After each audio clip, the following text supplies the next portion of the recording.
हे अधिकारी कुठल्याही जाती पंथ धर्माचे असू शकतात। भारतामध्ये जो मुद्दा अतिशय प्रकर्षाने वापरला जातो त्यावरचे अधिकारी हे सगळे सरकार नेमत असते। जय शिवराय, नमस्कार महाराष्ट्र।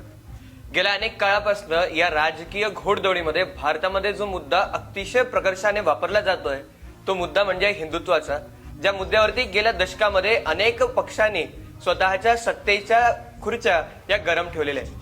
आणि या सत्तेच्या गरम खुर्च्या गरम ठेवत असताना या भोळ्या भाबड्या जनतेनं ज्या विषयाकडे बिलकुल लक्ष दिलं नाही आहे असा विषय आहे तो म्हणजे हिंदूंच्या मंदिरांचा।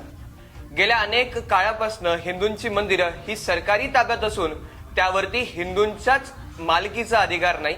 ही सगळी मंदिरांवरची असलेली सगळे कामं त्यावरचे अधिकारी हे सगळे सरकार नेमत असते आणि हे अधिकारी कुठल्याही जाती पंथ धर्माचे असू शकतात। जातीला वाद नाही, पण निदान धर्म तरी हिंदू असावा इतकं तरी असायला हवं होतं, पण असेही नाही।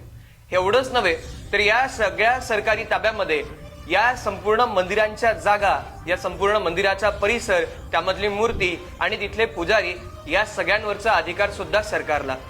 आणि हे सगळं असताना सुद्धा आम्ही भोळी बाबडी जनता शांत आहोत, कारण याबद्दल आम्हाला माहिती नाही।